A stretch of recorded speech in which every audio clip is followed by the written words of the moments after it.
I don't get it. That's seriously like stepping over dollars to pick up a dime. Why would you step over a dollar bill to pick up a dime? You pick up the dollar, pick up the dollar. I absolutely don't understand why new sellers do this. I could sell these for $30 a piece and only pay $1. I'm gonna buy 100 of them because I'm not surprised. And I'm about ready to get even weirder. Y'all really gonna think I'm weird after this. Hi everyone, it's Lindey. Welcome back to my channel. I hope you're ready because today I'm gonna be talking about the 10 most mind-blowing mistakes that I see new sellers making. And of course, the purpose of talking about these mistakes is in no way meant to judge or shame sellers for making these mistakes, but rather as a learning opportunity. That way, if you are making some of these mistakes, you can course correct and do better. Because that's the purpose of all of my videos, is to help you be a better seller and make more money working from home. And as always, if you like and enjoy content like this, make sure to hit the thumbs up button. That really helps out my YouTube channel. And do make sure to subscribe if you haven't already and ring the notification bell. That way you'll be notified whenever I post a new video. So in the past, I've told you guys about all of the mistakes that I have personally made when reselling. But today, I want to talk about all of the mistakes that I see other resellers making every single day. Today's video is sponsored by Skillshare, and later on, I will tell you how Skillshare's services can help assist in fixing some of these mistakes. But for now, let's get started with the first of 10 mind-blowing mistakes that I see new sellers making. The first big mistake is focusing way too much on little things that really don't matter all that much. The act of reselling is a business that has a lot of very intricate moving pieces. And sometimes I think that there are some sellers that just get so focused on little things that might not matter as much as the bigger picture. The most notable thing that I see sellers focus on that's not super important is paying attention to what they paid per piece if they're buying a bulk lot. For example, lately I've seen a lot of sellers doing liquidation that are so completely focused on trying to figure out what their cost of goods is for every single little thing that they buy in a liquidation lot. If you buy a box, do you figure your cost of goods as an average per unit based on the amount you paid for the entire box? Or do you base your cost of goods on the value of each item in relation to one another? What happens if you get another liquidation box and you have some of the same items, but you paid a different price per unit? Should you make a spreadsheet and keep track of the same tube of lipstick that you paid $1.19 for, that you paid $1.76 for in a different liquidation box? Or should you just average out the cost of goods together and say $1.17 for a tube of lipstick plus $1.76 for a tube of lipstick means it's the average cost of goods of $1.43? You see what I'm saying? Like, in the long run, those numbers are not super important, because what the most important thing is are you making a profit overall month after month? Because in the big picture, it doesn't matter if you only made $1 on one item and $5 on another. If you made a total of $1,000 in profit, that is what matters. That being said, it is wise to pay attention to those individual line-by-line profits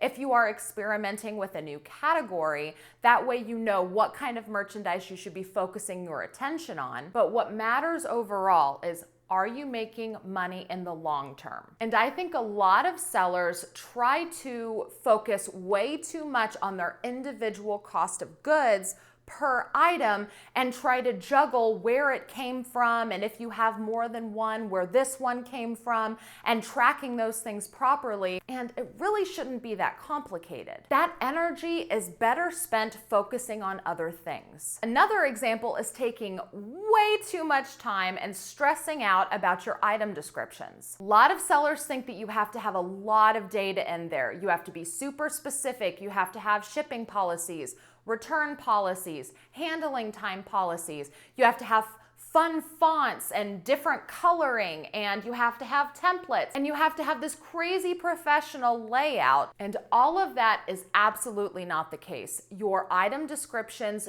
do not have to be super lengthy. They don't have to be fancy. The information just needs to be very straightforward, Arial font, 14 to 18 print, and eBay themselves suggested just regular black, not any funky colors. You might consider changing the font to a brighter color if there's something that you want to make sure stands out to the buyer, but other than that, you don't have to go overboard with these small details because in the long game, they're not important. You should focus more on what you're sourcing and getting more stuff listed. Don't worry about all of these little things. Being a reseller, we have enough stuff to focus on. Stop focusing on the small, tiny little details that are taking up way too much of your time. The next mistake I wanted to talk about was when you're looking up comps, you are only looking at the active selling prices and the sold selling prices, but you are not paying attention to sell-through rate. When you're listing an item on eBay, or really any selling platform for that matter, you cannot just simply do a search on eBay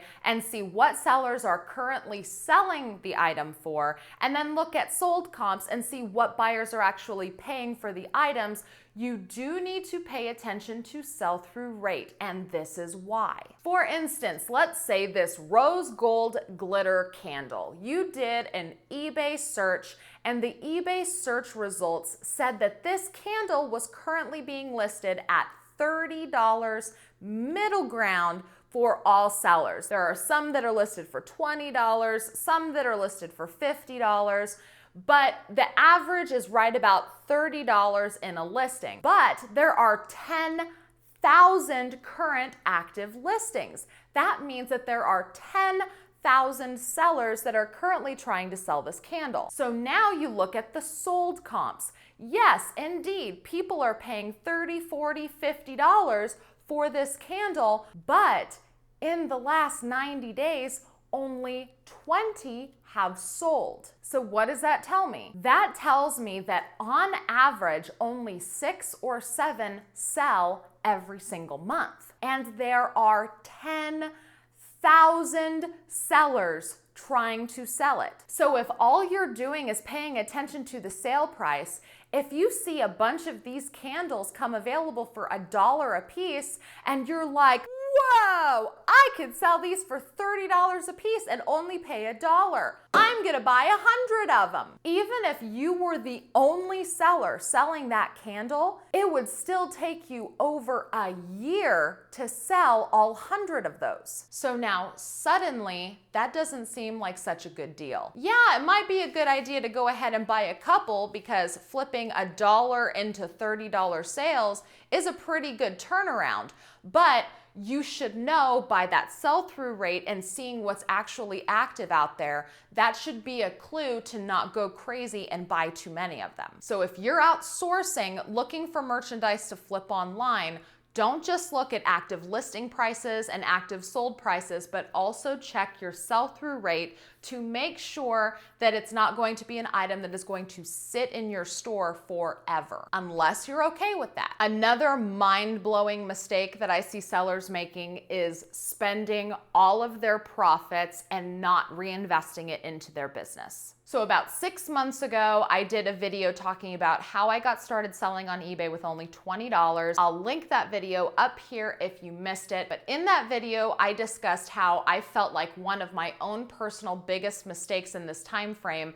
was constantly spending my profits because it didn't allow me to build any capital. And I just basically kept scrounging around for more inventory every single month trying to build a business. And I get it, right? A lot of us start becoming resellers because we need an extra income. And as soon as we start selling things at a profit, we want to immediately take that money and use it because that's the entire reason why we started a reselling business.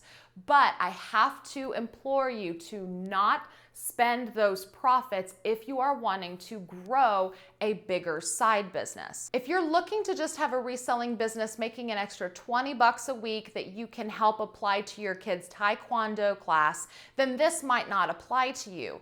But if you're wanting to grow an actual reselling business into a long-term side hustle, then you will need to continue to reinvest so that you can constantly grow your capital. And it is almost impossible to grow your capital if you're always spending your profits. You have to think of it like a snowball. You start with $1 amount, and then when you start selling items, instead of spending the money that you have earned, you just start buying more inventory, and you just keep rolling that capital until you have a large amount, enough to where you can comfortably draw the profits and still have enough money there to buy more inventory. And of course, that dollar amount is completely up to you. It's up to you to decide how much capital you are comfortable holding in an account. That way you have plenty for sourcing, and it's also up to you how much money you want to start taking out and when. But I would strongly advise any seller out there that's getting started to hold off from spending profits as long as possible. That way you can get the ball rolling on a nice sum of capital to invest in inventory. The next mind-blowing mistake I see sellers making is copying other resellers and trying to replicate their entire business model. This is actually something that I am guilty of. When I was growing as a reseller and I was trying out different niches, I found myself straight up copying things that I saw other successful resellers doing because I figured if it worked for them, it would work for me. That's not how it works. Because you see, there's a lot of inner workings that goes on behind the scenes, and just because you see one person on social media selling a certain kind of item in a certain kind of way and they're successful at it, that doesn't necessarily mean that it's something that you can easily replicate. Because not only are there things going on in that seller's business behind the scenes that are not being shown on social media, there are also things going on behind the scenes in the algorithms and the platforms data that might make that seller have better search placement than you, such as sales history and feedback. Sometimes things as specific as a seller's region can impact their search placement and allow them to sell more of a certain kind of item than other sellers. And this is where it gets really complicated, and it's really out of my realm of knowledge because I don't know a lot about computers, I don't know a lot about algorithms, but what I do know is that there is so many factors that go into play that just because one seller is able to sell something within a few hours doesn't mean that if you sell that exact same item that you're going to have the same results. Now, is there a likelihood that you could have similar results? Yes, but you cannot have identical results. There's just way too many factors. Another reason why this is a factor is because when you are running your own business, and being a reseller, that's what you are doing. You are running your own business. You have to know your own business and you have to be able to problem solve. And if you run into an issue with a particular kind of product or a customer service issue, if you are just simply copying someone else's selling model, then you're going to have problems operating your own business because you are basing your entire business model on someone else's business when this is yours. So it's okay to try things that you see other sellers doing, but you shouldn't try to make a carbon copy of someone else's store. And again, I say, it is a good idea to get ideas and try to implement things that you do from other sellers. I have done that for years. For years, I have made friends with other sellers, and I have tried to implement different things that they do, and I adapt and continue to do the things that work best for me. But I have in no way completely copycatted my entire business model based on one other seller. So as you are learning and growing your reselling business, I would simply take bits of advice from other sellers that you may see, try them out and see if they work for you. If they don't, dump it. If they do, adapt it to your own business model. The next mistake is constantly oversourcing. Think by now, if you've been looking into being a reseller, you've probably heard the term death piles before. Some people have tried to change it up and call it money piles, but death piles appears to be the term that has stuck. Now, if you've heard this term and you haven't exactly understood what it is, let me tell you. The term death pile basically refers to a pile of inventory that you have sourced that has just started to accumulate in the corner of your house or your office, and you either don't want to list anything out of it because you're dreading it,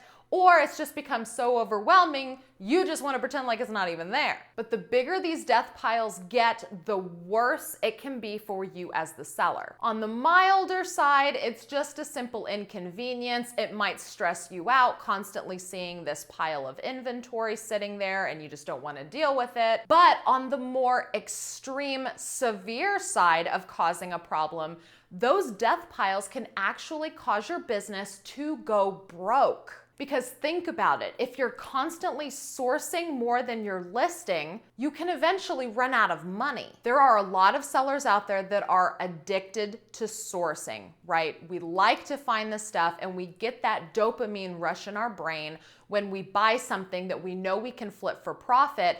As soon as that dopamine is released, we feel good, but then we get home, realize that that's where the work begins, and we don't feel like listing it, but we want that rush again, so what do? Go outsourcing. So then you just keep buying and buying and buying, and the pile keeps getting bigger and bigger, and if it's not listed, it can't sell. And if it doesn't sell, you're not making any money. So if you're in the habit of constantly sourcing more and more inventory and you're not actually listing it and it's not actually selling, you could put yourself out of business by running out of money. So currently with the coronavirus pandemic, there are a lot of sellers out there that are finding solace in their death piles because they haven't been able to go out and source as much, maybe because they haven't wanted to go out for fear of the virus, or because their sourcing opportunities have been shut down because of the virus. But that has been an opportunity for sellers to start listing their death pile merchandise, and they were thankful that they had it. But in the long term, I think that it's a habit that all sellers should break, because those death piles can stress you out, they add clutter to your business, and they can cause you to run out of money if you have a sourcing problem. And so how do you keep from getting these death piles? That is very simple. You just need to refrain from sourcing more items than you can realistically list. Because if you're always sourcing more items than you can realistically list in any given time frame, you're always going to have a surplus of merchandise that doesn't ever get touched. For instance, if you go sourcing once a week and you always buy 100 items, but you know that you can't possibly list more than 50 every single week, you're always going to have 50 more items that don't get listed if you continue to source week after week. So if you know you can only list 50 items every week and you go sourcing every single week, just try to stay around the 50 mark so that you don't end up with a lot of extra inventory that never gets listed. The next mistake is not taking the time to have good photos. So I mentioned before that you don't have to be super detailed and specific about your descriptions. However, I do think that you should put the time into your photos. I see a lot of sellers out there that have a lot of photos that are not even close to professional looking. I'm not saying that sellers need to have professional grade photos, but there are a lot of listings out there that I have seen where the photos are really, really dark. The item is not centered in the photograph, and there's not enough pictures at all. Now, we all know that it's the keywords in our titles that is super important, because based on whatever the buyer searches, the keywords that match in our titles is going to decide where our item is placed in their search results. But you have to remember that when a buyer starts scrolling through their search page, primarily the first thing that they're looking at is the photo. Mostly because the majority of us read from left to right, and the photo is on the far left side. Then after we look at the photo, we then glance over the title and the price. That's just how we naturally read things, left to right. And so the photo is going to be the first thing that buyers see.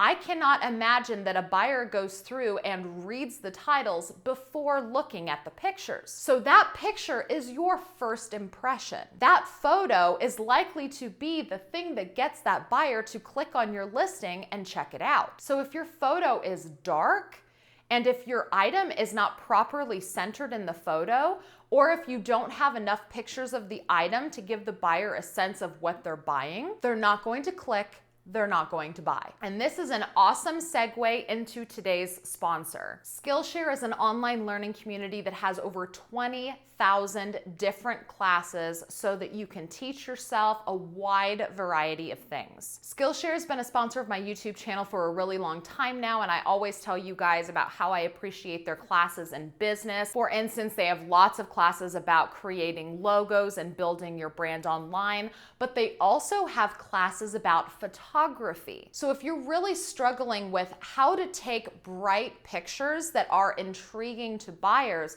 I highly recommend some of those classes. A premium membership is super affordable, but by clicking the link in the description for a limited time, the first 1,000 people will get a free trial of Skillshare Premium membership. So if you've been wanting to take some online classes to get better at anything having to do with your business, I highly recommend you go check out Skillshare because they have a lot of classes in all different kinds of topics. Thank you again to Skillshare for sponsoring today's video. The next mistake that I see new sellers making is not accepting best offers. I'm guilty of this too. I am guilty of this too.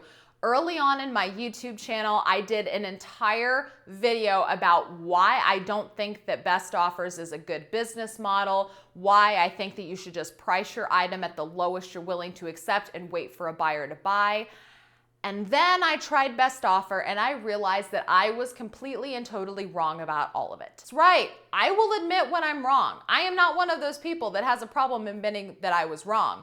And I was most definitely wrong about best offer. Now, years ago, I refused to do best offer because when I did try best offer, there was always buyers that would send lowball offers and I would feel like they were wasting my time and I didn't want to have to mess with accepting offers and then having a buyer not pay. I preferred to just price as low as I was willing to accept, do immediate payment required, and just wait for the right buyer to come along. But what I didn't realize when I was doing that was I was completely alienating multiple buyers that could see my listing. The ability to send a best offer is a very attractive thing to a lot of buyers, and you are alienating those buyers by not putting best offer on your listing. And I understand you might be wanting to avoid those buyers that are just going to send you ridiculously lowball offers, or you want to avoid those buyers that send you an offer and you accept and then they just never pay. But in my experience, the benefits have greatly outweighed the negatives. Because sometimes in your reselling business, you have to get the ball rolling. You have to work off of cash flow. And if you're not willing to entertain offers, your cash flow can suffer because of it. I cannot tell you how many times I was just thankful to get an offer because my sales were bad the entire rest of the day. And I've told you guys before that I am a firm believer in the act of accepting offers can trigger more sales in your eBay store, because I believe that a seller is never more powerful than they are that moment they get a sale. Because in that moment they've gotten a sale, you are showing the eBay algorithm or whatever platform you're selling on that you are a seller that's making that platform money. They are going to be more likely to give all of your other items better search placement as a result of that sale. And my battery died. This is a long video. Hopefully you're enjoying it. I also think that some sellers become a little bit too attached to their merchandise and they're not willing to let it go for a less price. I don't know about you, but I'm in the selling business. I'm not in the storage business. I want to turn and burn inventory. I am that seller where if I'm going to make a little bit of a profit, I'm gonna take that offer and I'm gonna take that profit and I'm gonna put it in my pocket, and then I'm gonna take that capital and I'm gonna buy more stuff with it. And I'm just gonna keep turning that same capital over and over and over again. Because my business model is use the same capital to constantly turn more inventory than those sellers that are refusing to take offers because they want the best possible price. You have to consider that the act of turning your capital more often with a lower profit could result in more profit over the same length of time as someone sitting around waiting for a full price sale. And that, of course, could go off in a whole different tangent that I could sit here and talk for an hour about. And I'm not gonna do that because this video is already long enough. Just trust me when I say, you should entertain best offers. It has been nothing but beneficial for my business. The next mistake, this one is a big one.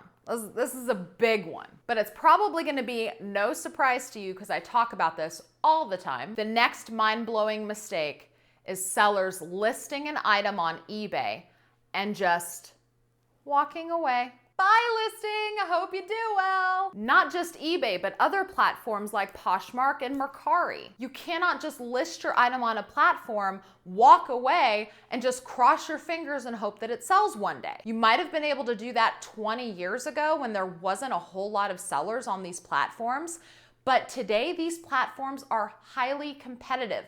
There are millions of sellers on some of these sites. And so you cannot simply just list your item on a platform, walk away, and cross your fingers. You have to be active. You have to be doing things in order to try to get sales on these items. You need to be watching the price of your market. If your item's not selling, maybe you have to reevaluate your price. You need to run markdowns or promotions like buy one, get one 20% off. You might want to consider doing promoted listings to try to have a better search placement. You need to go in and revise your item and keep trying to make it better than your competition. Sometimes, I know a lot of people think I'm crazy, but sometimes just the act of opening your eBay app or scrolling through your active listings can trigger some sales. And I'm about ready to get even weirder. Y'all really gonna think I'm weird after this. I will go take a tour of my inventory daily. That's right, I go look at my inventory. Because at least a couple of times a week, something that I look at in my inventory and I make mental note of ends up selling. Is it law of attraction? Is it a weird, quirky business strategy? I don't know. Maybe it's a little bit of both. But I'll give you an example. Put it right here. This Maybelline Lasting Drama eyeliner in White Luster, shade number 810. I was pulling some eyeshadow out of my eye makeup box to do shipping, and I saw this white eyeliner, and I thought to myself, do people still buy white eyeliner? I wonder why that hasn't sold. Not a day later did it sell, and I shipped it this morning. Yep, that's right, just happened over the weekend. It's weird, and that's not the only time this kind of thing happens. So whenever I do shipping, I will walk around my inventory and I will just look at things and touch things and think things to myself, and surely they will sell. And I can't explain it, it's weird. But anyway, that's getting off into a whole other kind of topic. But the moral of the story is you cannot just list your items and walk away. You have to pay attention. You have to be diligent. You can't just be an absent seller. You have to show the platform that you're selling on that you are an active seller, because these selling sites exist to make money, and they make money off of their sellers, and they make money off of the sellers that are actually selling things. So when a seller just simply lists something and walks away, the selling site is going to know that. The selling site, eBay, Mercari, Poshmark, whatever site we want to talk about here, that site knows when you don't open the app, when you don't make any edits, it knows that. And those sites don't want to give any attention to the sellers that aren't trying to make them money. So be a seller that tries to make the platform money, and your stuff will ultimately have better search placement and sell a little bit faster as a result, just strictly based on activity. Next mistake that I see new sellers making is assuming that having a reselling business is a way to make a lot of money really fast. Now, while there are some caveats to this, there are exceptions and there are rules. For instance, if you walk into a Goodwill and you see an entertainment center that Goodwill is selling for $10, it is very likely that you can buy that entertainment center and then go home and flip it on Facebook Marketplace for 50 bucks. Boom, you made a $40 profit. So there are some exceptions to this rule. However, the standard is you have to be a reseller for the long game, because you cannot simply list an item for sale and expect everything to sell within a month. That's not how it works. Even sellers that have a really good sell-through rate still have items that will sit available for a year before it sells. Maybe 2 years, maybe 3 years. You cannot open an online store and expect to have a 100% sell-through rate in 30 days and then suddenly quit your job and live off of your profits. That's not how it works. You have to build inventory. Some things are gonna sell faster than others. But what's going to end up happening is the more items you have listed, the faster sell-through rate items in combination with the slower sell-through rate items are going to create a store where you have consistent sales. Just like I mentioned with that eyeliner sold for $7.99, my profit was approximately $3. And I don't even want to get into people not thinking that $3 is a very good profit. I love $3 profits. Profit is profit to me. I've talked about that all the time, so that's beside the point. The point I want to make with that is that sale that I had, I didn't list that a week ago. I listed that like 7 or 8 months ago, but I also shipped it with items that I listed last Friday. So as you grow your inventory, you sell some things fast, some things take some time to sell, but in the aggregate, overall, you'll start making consistent income. But it is unrealistic to expect that you are going to become a reseller and in 30 days, you're gonna be swimming in the dough. You have to build up experience, you have to build up relevancy in your eBay store, and you have to build up store inventory. And another reason why I wanted to bring this up was because I hear a lot of sellers saying, I've had this item listed for insert time frame here and it's still not selling. And when sellers tell me that, I honestly don't know what to say because I'm not surprised. Some items are going to take longer to sell, and I don't know what people want me to say. Like, that's the business. You can't list it and expect it to sell instantly. Even if you've seen another seller sell it within an hour, it doesn't mean that it's going to sell for you. That goes back to my other mistake that I see, trying to replicate sales models and expecting the exact same results. It's not gonna happen. Reselling is a long game. It is not a get-rich-quick opportunity. And you should know that when you're going into it. And the last mistake that I wanted to talk about is also a doozy, because I absolutely don't understand why new sellers do this. I don't understand. It's a mind-blowing mistake to me. This is probably the most mind-blowing mistake on the entire list. And that is waiting to list an item until you have more free insertions available. Why? So every month, sellers will get free insertions either because they just have a certain amount of freebies for a regular personal account, or they'll have a certain amount of freebies because they have an eBay store subscription. But when I hear eBay sellers not listing items because they don't want to pay a 25 or 30-cent insertion to have their item available for sale on eBay, I don't get it. That's seriously like stepping over dollars to pick up a dime. Why would you step over a dollar bill to pick up a dime? You pick up the dollar, pick up the dollar. I can't even begin to explain why it's a bad idea, because I don't understand why sellers do it. I really don't understand. If you have an item that you can have listed on eBay that will bring you a profit, why are you waiting until you can list it for free in order to sell it. Just list it. Just list it. Why are you waiting? Even if it's something that you can only make $5 in profit on, take the 30-cent insertion fee out of the $5. Now you made $4.70. Just do it. If you have been waiting to list more just because you're out of free insertions, that is the wrong way to be looking at this whole thing. Have you ever heard that phrase, you have to spend money to make money? This is a prime example. Again, visualize that. You're stepping over $1 to pick up a dime. You see the dollar. You see the dollar. Pick up the dollar. Forget the dime. Pick up the dollar. All right, you guys. Thank you so much for watching. I hope you found this video helpful. If you like it, please make sure to hit the thumbs up button. That lets me know that you like it. It also lets YouTube know that others might like it as well. Please remember to subscribe if you haven't already and ring that notification bell. That way you'll be notified whenever I post a new video. Don't forget to check the video description for the sign-up link to get 2 free months on the Skillshare site. And if you have any questions or comments, please put them down in the comments below. Thank you again so much for watching, and I will see you guys with my next video. Bye-bye.